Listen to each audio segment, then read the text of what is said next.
what was really interesting was that rather than seeing a story of religious decline, what we were seeing, I think, really is a story of community and religious transformation, that we're still hungry for connection, we're still hungry for meaning, but we're maybe less sure about where to find it. And this is within a bigger cultural picture that not just religious institutions, but traditional media organizations, any sort of kind of trusted institution is struggling. And a friend of mine said this best. She said, we're struggling to trust institutions. What we end up trusting are influences.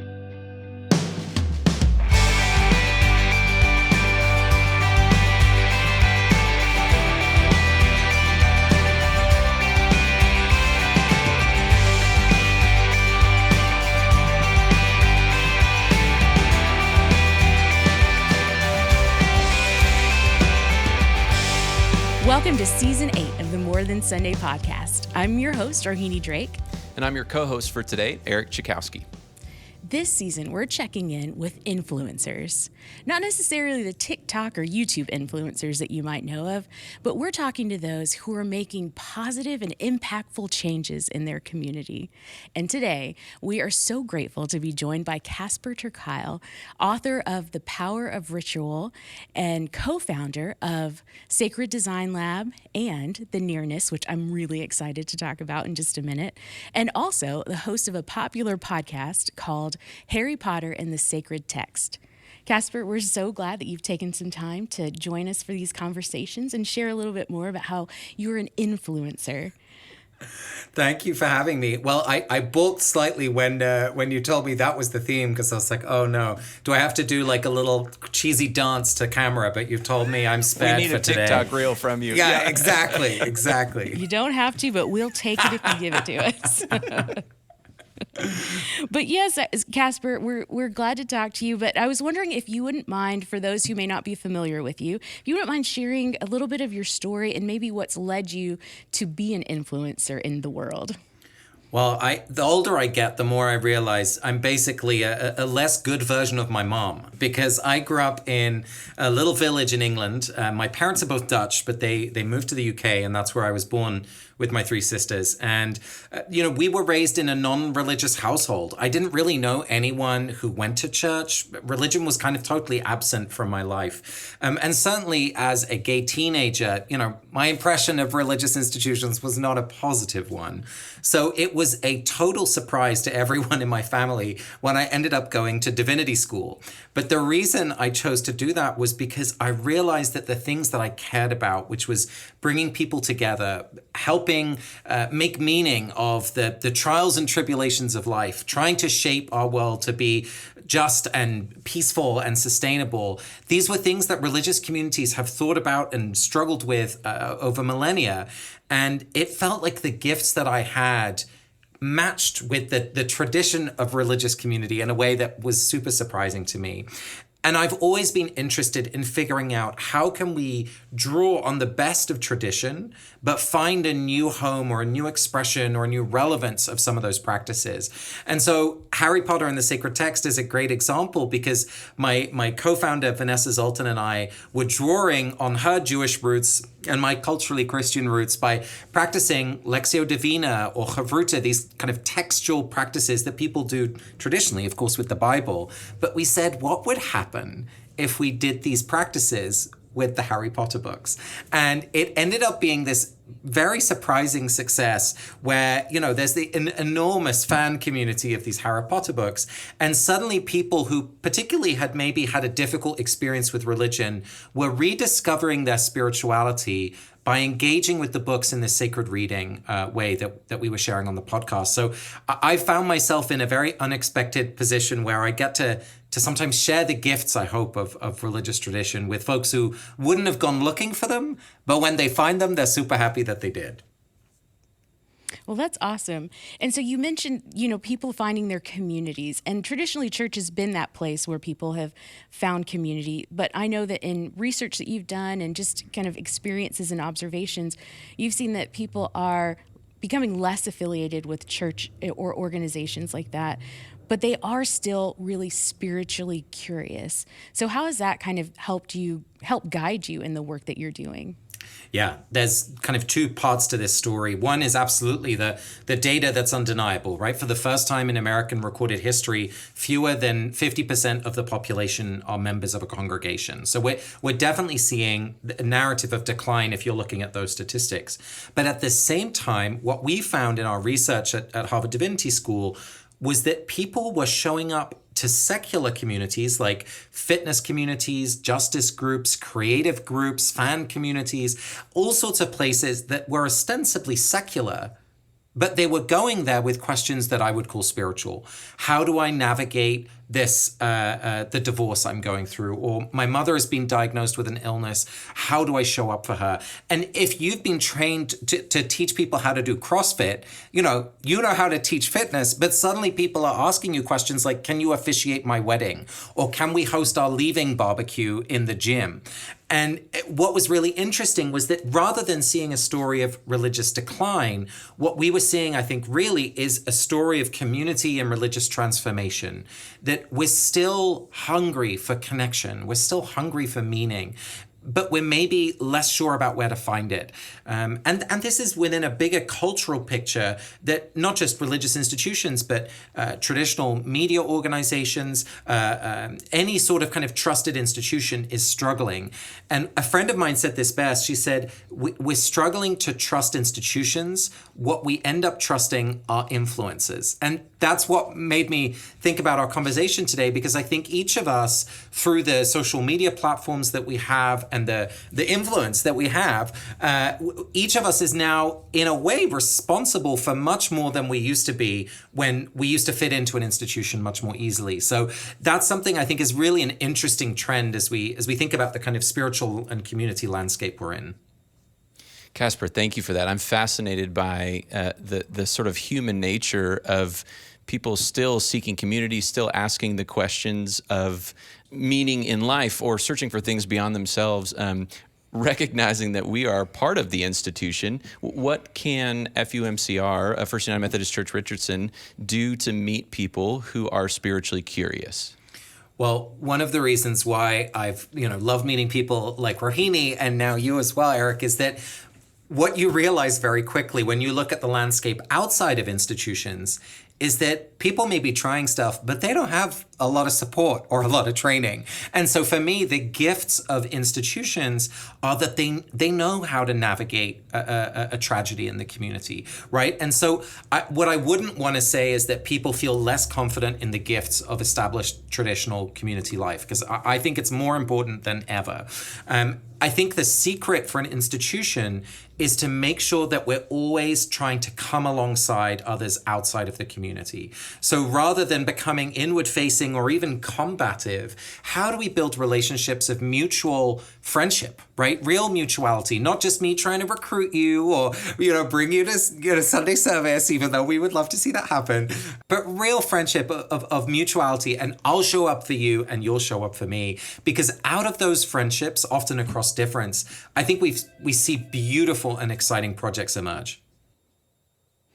So, Casper, I met you through a group that I've been a part of through Texas Methodist Foundation, and I heard you talk about the nearness. That's what, they brought you in to just share like a brief little snippet about what the nearness was. And I, from the beginning, was fascinated with the ideas and the conversation spaces that you were creating online. And so I wonder if you could share maybe about kind of the genesis of that, how that took shape, and if the pandemic even had anything to do with the creation of the nearness and what the nearness is all about.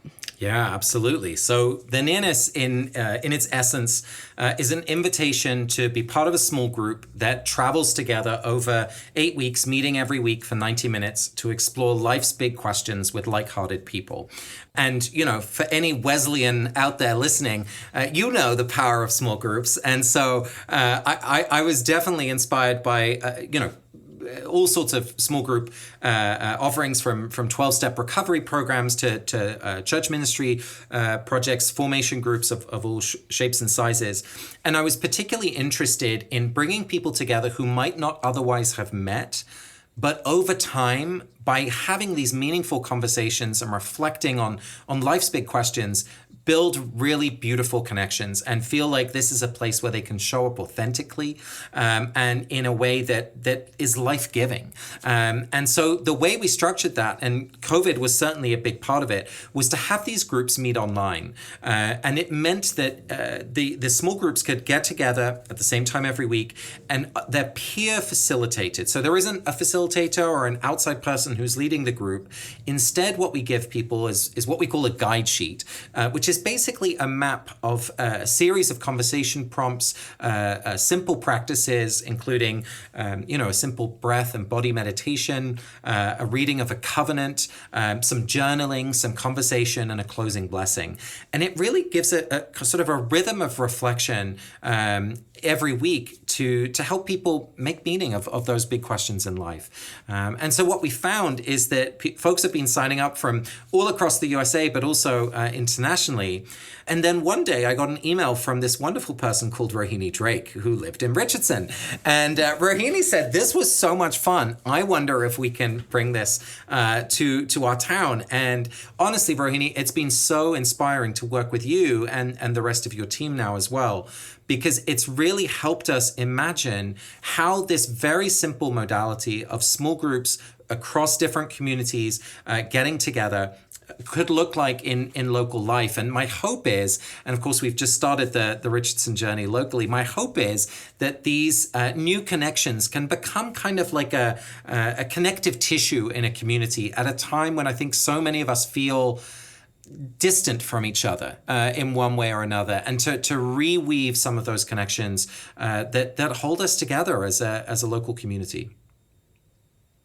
Well, we Wesleyans do love our small groups, so we are very on board with that. As Rohini was telling me about the nearness and then eventually about Richardson journey, I was so fascinated personally. I had an experience to be a part of a group with a similar sort of platform, but it was conversations around race.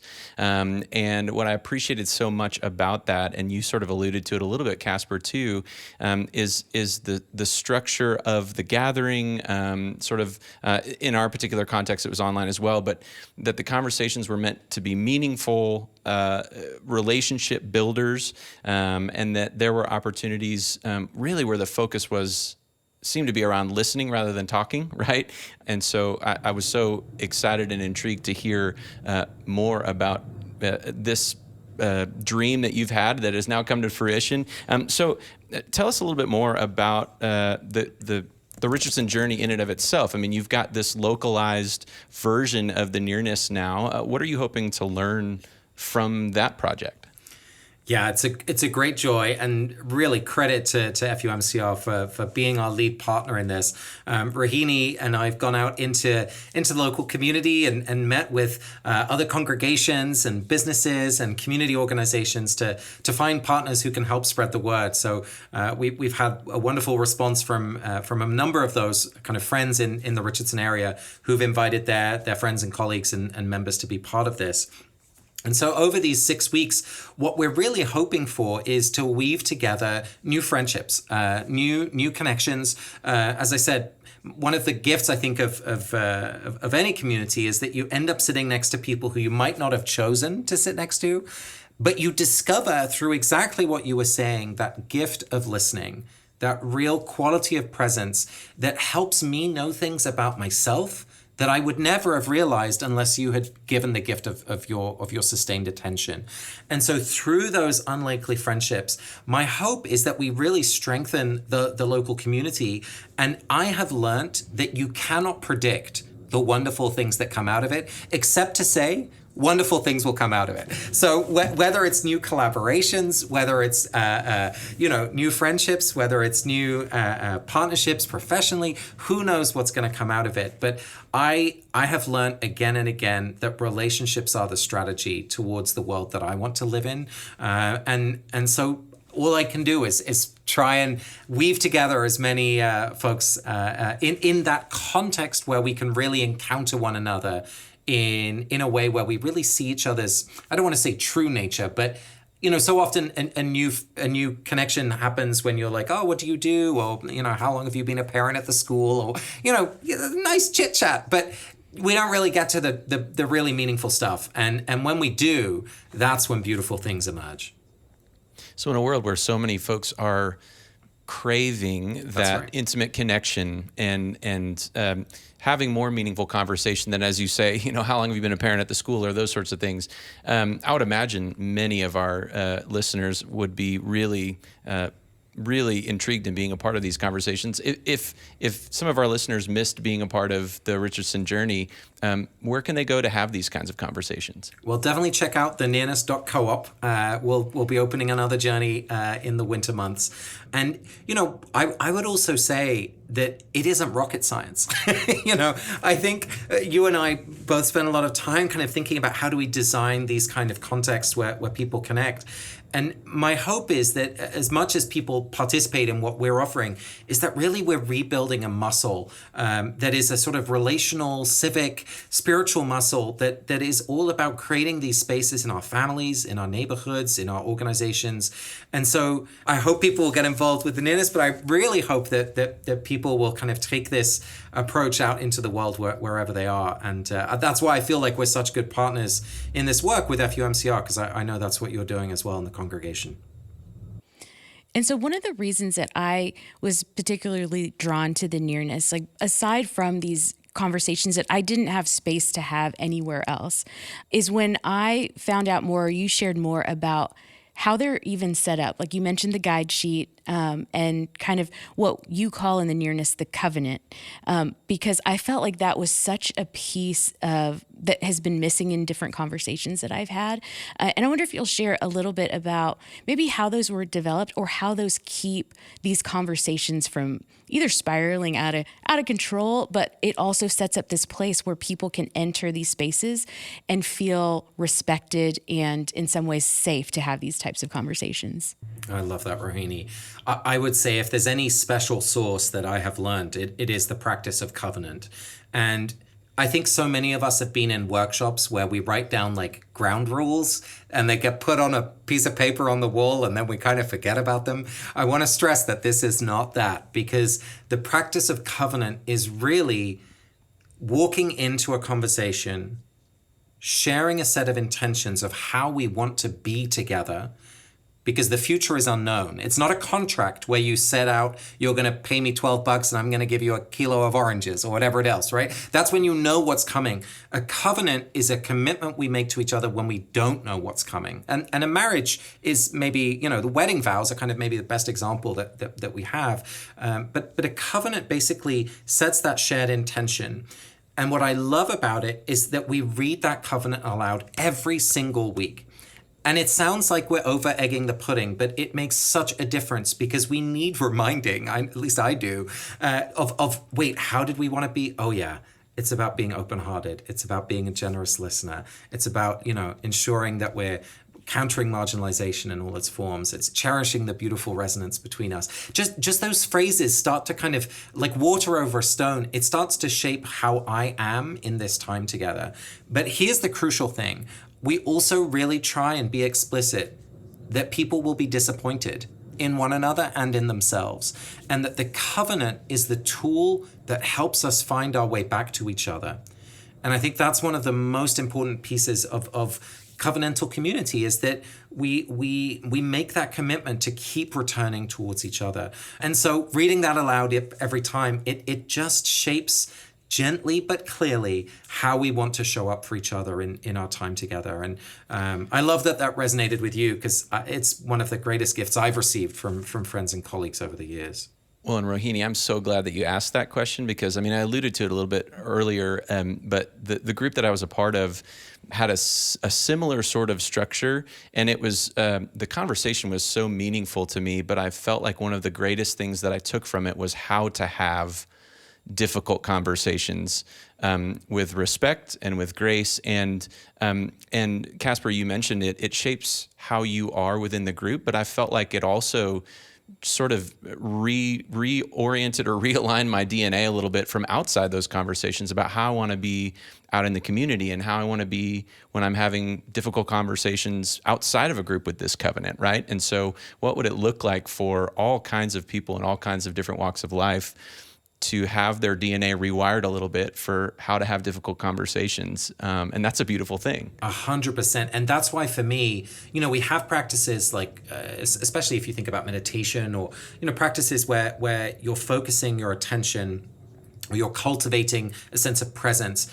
Covenant for me is like relational meditation, as it were, because you're constantly paying attention to the quality of connection within a community. And so these conversations, if we kind of zoom out, the conversations themselves are a spiritual practice, because we're doing exactly what you're just saying, Eric. We're shaping one another to hopefully be braver, kinder, in a Christian context, more Christ-like people. I really like what you said, relational meditation. I wrote that down. I haven't heard it in that form before, but I love it. But when you talk about that relational meditation or these conversations that we have, again, when I was drawn into the nearness and participated in it for the first time, it was the structure too of the types of conversations we're having that just, they didn't feel difficult. I didn't have to prepare myself to have these conversations.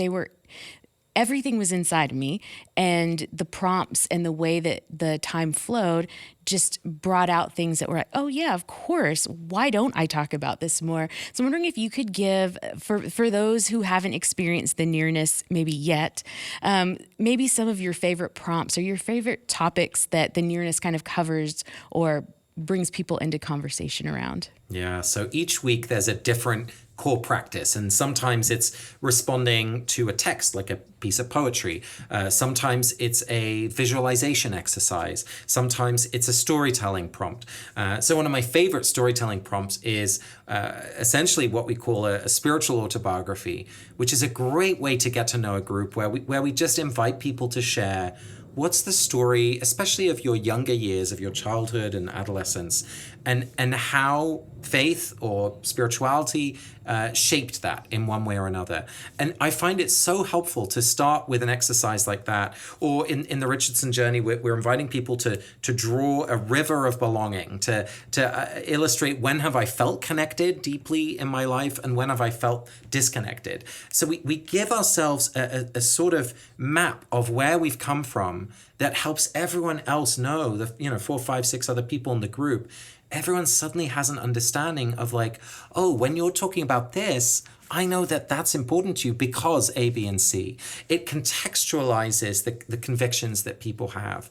So I love that exercise.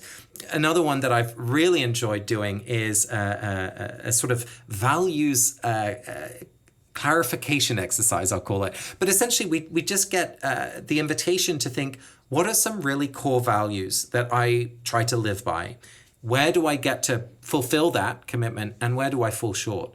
And it is remarkable how hard it is to be like, what is actually really the core value that is at the very heart of who I am and who I want to be?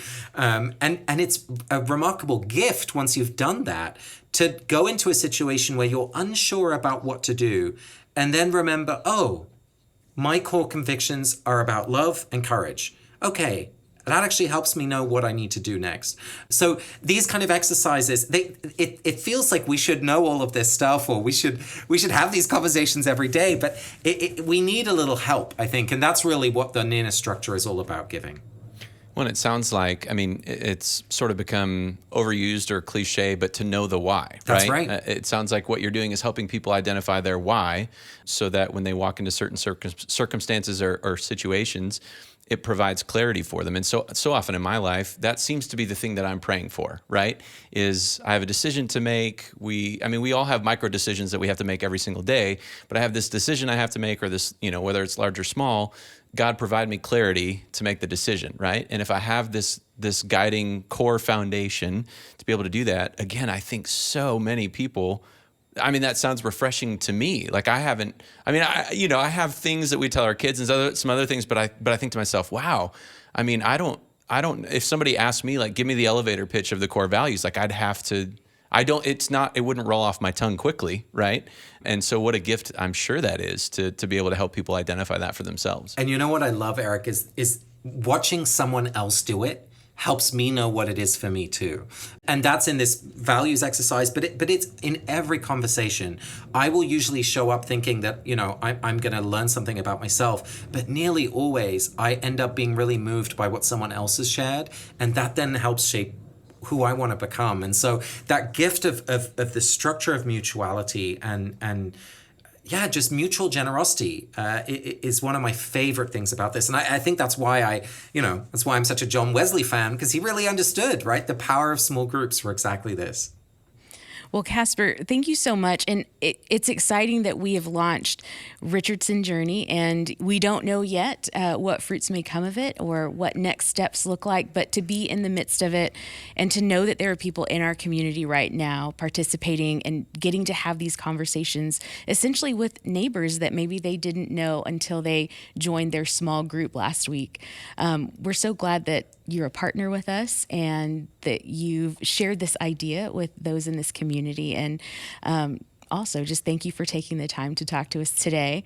So Eric has been the host of this podcast for a long time. Now he guest hosts when he's able. But I'm going to borrow a question that they've asked in this podcast for a long time. It's kind of the closing question. And so I ask it of you. At this point in your life, what's one thing you wish you had known or been told earlier? I'll save the easy ones for last, you guys. That's right. What's really going through my head is I was told it plenty. I just didn't listen. That's fair as well.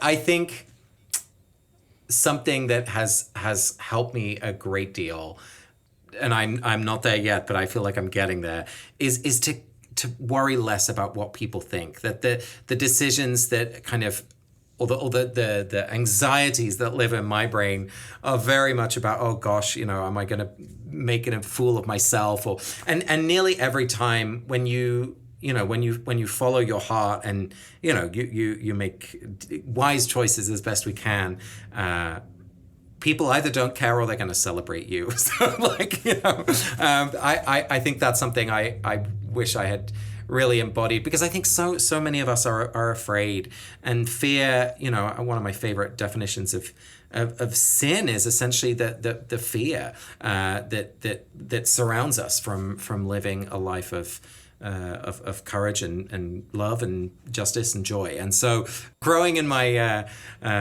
willingness to be brave in that is something I hope I'll continue to grow into. It's beautiful. Thank you. Thank you for sharing that. Beautiful and impactful, Casper. And again, thank you so much for being here, taking the time and joining us for this conversation. So great to be with you, Rohini. Thanks again, Eric. Great to be with you. And thanks to you for listening. We hope that you join us again next week for a new episode of the More Than Sunday podcast. And for all of the resources that were mentioned, all of the books and podcasts and websites that were mentioned, make sure that you check out our website on FUMCR.com/morethansunday. We'll list them all there, and how you can also become a part of potentially the next journey of the nearness if you're interested. Again, thanks again for listening, and we hope to see you again next week. Bye.